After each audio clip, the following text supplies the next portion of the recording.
This is Lisa from Mobile Tech Review, and by popular demand, here's a smackdown between two innovative Sony Ultrabook/tablet/convertible/laptops.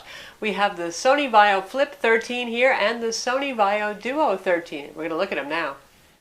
So here we have two Sony products, both 13-inch Ultrabooks. It's important to note with the Flip 13, that's this guy right here, this is also available in 14 and 15-inch sizes, making it a little bit more versatile for those of you who prefer a bigger screen. The Sony VAIO Duo 13, just by its name you can tell, is a 13-inch or 13.3-inch convertible tablet. Both of these have full HD displays, and the difference in what you're seeing in terms of viewing angles right now and brightness is because you can see what happens right here. They're both IPS displays. They have wide viewing angles, but Sony's triluminous displays tend to be a little less wide than others. So anyway, nothing against the Duo. It's just the angle that it's at facing the camera right now. These actually both use the same full HD triluminous panel with N-Trig active digitizer. That's the interesting thing. Right here we have this pen that's clipped onto our Duo 13. It has a kind of a cheesy little pen holder, but it gets the job done. Comes in the box with the Duo 13. With many configurations of the Flip, you're going to actually have to buy this pen separately for $40. But same pen, same technology, same screen, same very wide color gamut. We're talking 95% of sRGB and 75% of Adobe RGB on both of these, so lovely screens. Obviously, you can adjust the screen angle a bit more on the Flip 13, another important thing. You can use it that far back, which isn't super duper far back, but it's probably enough to accommodate most people. And with the Duo, you're looking at a fixed angle here, which really drives some people crazy. Now, I think Sony found a really good angle. I find that it's pretty good on the desk and pretty good on my lap, so it really doesn't derange me that much, but I know some people really like to be able to move it around, and obviously that could be problematic. Next thing to talk about here is obviously with the Flip 13 you get a full-size standard Ultrabook kind of keyboard. Not really very deep travel here because they're trying so hard to make these things thin, but the layout and the size of the trackpad all normal. Pretty good keyboard backlit, fairly even and very bright backlighting on this. Now our Duo 13 here obviously has a truncated keyboard. You can see the difference in the depth, but it's not as much as you would think. Because let's move the keyboard to the keyboard area here. What we have here is a whole big wrist rest area that's really taking up a lot of space. If you look at the area of the keyboard, and I think we have them lined up right now, you can see it's about from 3/4 of an inch to an inch maybe difference in the amount of space that's dedicated going in this direction. So you're losing some space. It's a great improvement over the Duo 11, which had a much smaller keyboard still. But you can see you're going to be working with a little bit less space, particularly in the wrist rest area. Some people may find this is not enough of an area to rest their hands on. Others may be comfortable. I tend to rest my hands on the desk more than anything else when I'm using this. And we have this teeny weeny little trackpad, which works, but it is small. So for those of you who don't want to rely on the touchscreen, well, and part of the reason you're getting this is really for the touchscreen probably, but the trackpad is a bit of a compromise obviously here. In terms of what's inside, you're looking at the same thing here. 4th generation Intel Haswell Core CPUs. Core i5, Core i7 available. One nice thing about Sony is what you want, you can always order from their website if they don't have it in your local store. Gives you some flexibility, whereas some other models from other makers, sometimes it's kind of hard to find with what you want inside. The Flip also comes with a Core i3. You're saving about $100, and I don't recommend it because you're losing turbo boost and you're losing some performance. Our Duo here is available with Core i5 and Core i7.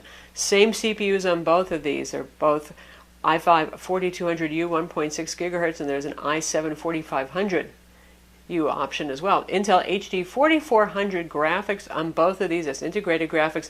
With the Duo 13 you can get a little bit more high-end. It's still a little bit more posh product actually, and you can actually get an i7 with HD 5000 graphics. Granted, that's going to cost you some serious money. You're looking at a higher-end configuration that can hit around $2,500, but it's there if you want it. It'll give you about a 10% boost in graphics performance at most, but still it's a little bit better, and well, every bit can count to some people.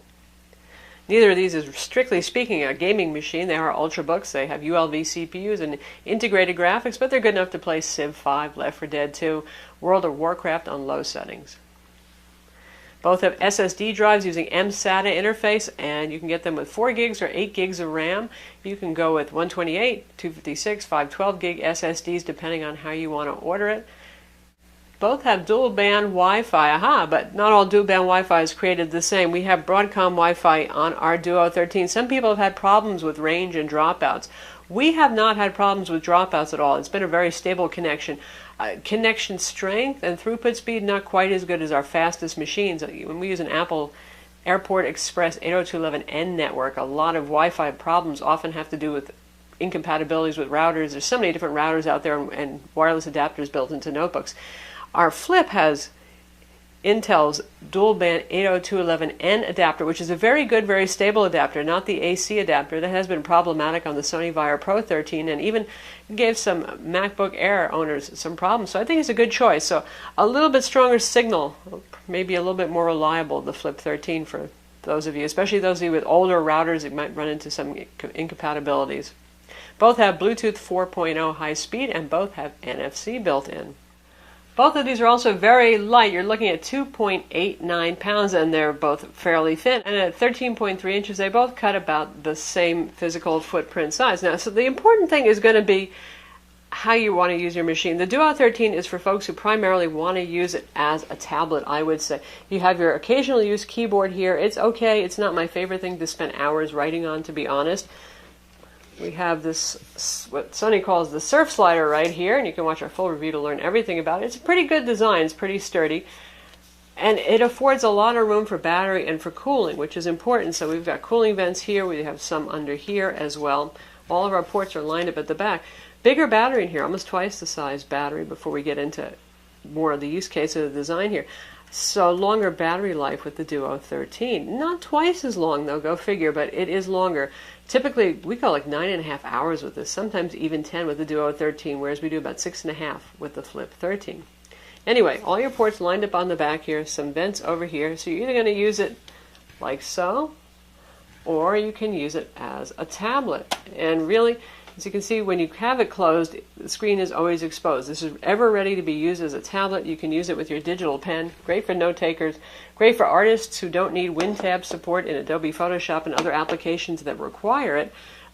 Adobe has said that they will have support for Entrig digitizers, the Windows Ink API, really, by the end of the year, making this more accessible to both. But they both have Entrig anyway.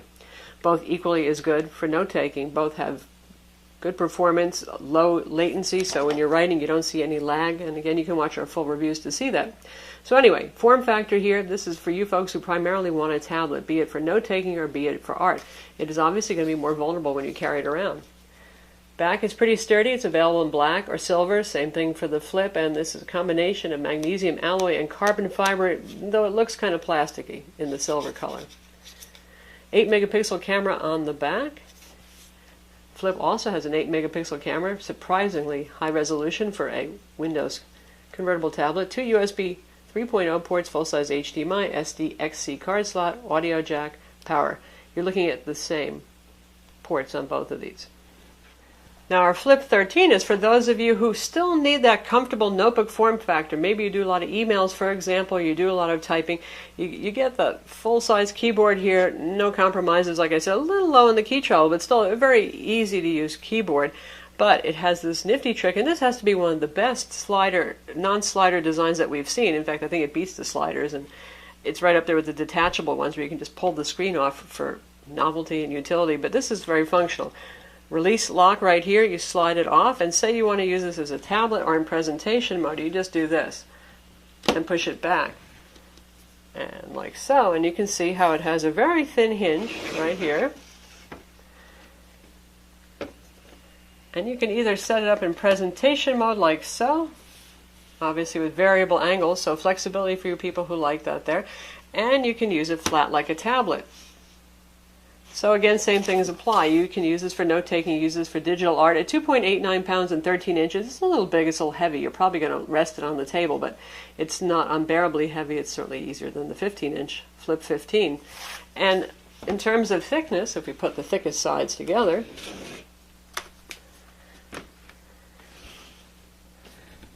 you're looking at pretty much the same thing.